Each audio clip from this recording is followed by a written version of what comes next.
5 రోజుల అరుదైన మహా నిమజ్జనోత్సవానికి వేదికైంది మన భాగ్యనగరం. 12వ రోజు సైతం నిమజ్జన సందడి కొనసాగింది. మొత్తం ఎన్ని గణపతి ప్రతిమలు గంగమ్మ ఒడికి చేరినట్లు అంటే గతంతో పోలిస్తే ఈసారి నిమజ్జనోత్సవం ఎందుకంత స్పెషల్? ఆ నిమజ్జనంపై కొత్తగా వచ్చిన విమర్శలకు ప్రభుత్వం ఇచ్చిన వివరణ ఏంటి? డీటెయిల్గా చూద్దాం. భాగ్యనగరంలో గతంలో ఎప్పుడూ లేనంతగా ఏకంగా 5 రోజుల పాటు సాగింది గణేశుడి శోభయాత్ర. 7వ రోజైన శనివారం నుంచి బుధవారం మధ్యాహ్నం దాకా కొనసాగింది వినాయక నిమజ్జనం. నగర శివారులో 71 చెరువుల్లో 2 లక్షలకు పైగా విగ్రహాల నిమజ్జనం జరిగింది.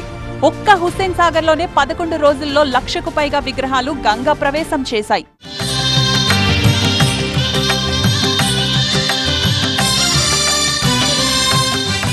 గత ఏడాదితో పోలిస్తే ఈసారి 3 గంటల ముందే నిమజ్జన ప్రక్రియ ముగిసిందని బుధవారం ఉదయం 5 గంటలకు గణేష్ ఆఖరి శోభయాత్ర ఎంజే మార్కెట్ కు 10:30కే అన్ని ట్రాఫిక్ జంక్షన్లు క్లియర్ చేశామని చెబుతున్నారు పోలీసులు.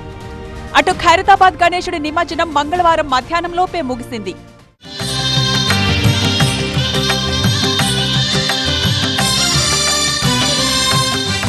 కానీ ఇతర విగ్రహాల నిమజ్జనం అనుకున్న సమయానికి జరగలేదు. ట్రాఫిక్ జామ్లతో నగర జనానికి తీవ్ర ఇబ్బంది తప్పలేదు. దీనికి అనేక కారణాల్ని చెబుతోంది కాకి శాఖ. వరుస సెలవులు రావడం, పైగా మంచి రోజుల పేరుతో నిమజ్జనం తేదీని 11వ రోజు దాకా భక్తులు వాయిదా వేసుకున్నారు. అటు కొన్ని వాహనాలు బ్రేక్ డౌన్ కావడం, ట్రాఫిక్ సమస్యలు నిమజ్జన ప్రక్రియను ప్రభావితం చేశాయట. జరిగే సమయంలో ఓల్డ్ సిటీలో హ్యాబిట్స్ మెయిన్ రోడ్లో ఎన్నో వాహనాలు బ్రేక్ డౌన్ అయ్యాయి.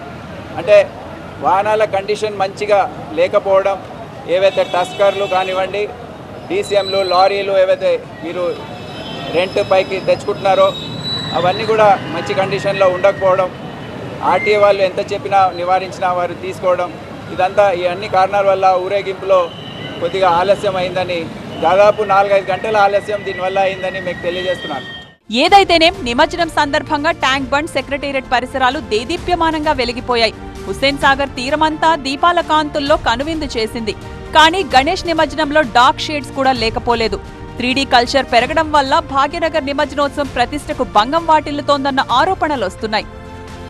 3D culture, drink, drug, dance ఇది వ్యవస్థను భ్రష్టు పట్టిస్తుంది. దీర్ఘకాలికంగా దీన్ని కంట్రోల్ చేయాలా. ఎన్ని వ్యవస్థలు ఉన్నా ఎందుకు ఇవాళ డ్రగ్స్కు ఐటీ హబ్గా ఉన్నటువంటి హైదరాబాదు కేర్ ఆఫ్ డ్రగ్ హబ్గా ఎందుకు మారింది? కల్చరల్ జిహాద్ నడుస్తూ ఉంది. హిందూ సంస్కృతిని దెబ్బతీయడానికి ఎవరండి మ్యానిఫై అంతా ఎవరు? ఇవాళ డీజే అంతా కూడా ఇన్ఫ్రాస్ట్రక్చర్ అంతా కూడా ఎక్కడి నుంచి వస్తుంది? ఎవరి కంట్రోల్లో ఆ వ్యాపారాలు ఉంది? డ్రగ్స్, డీజే, డాన్సుల ముసుగులో గణేష్ నిమజ్జనంలో ఇతర మతస్థులు చొరబడుతున్నారా? గణేష్ శోభయాత్ర సంస్కృతిని దెబ్బతీస్తున్నారా?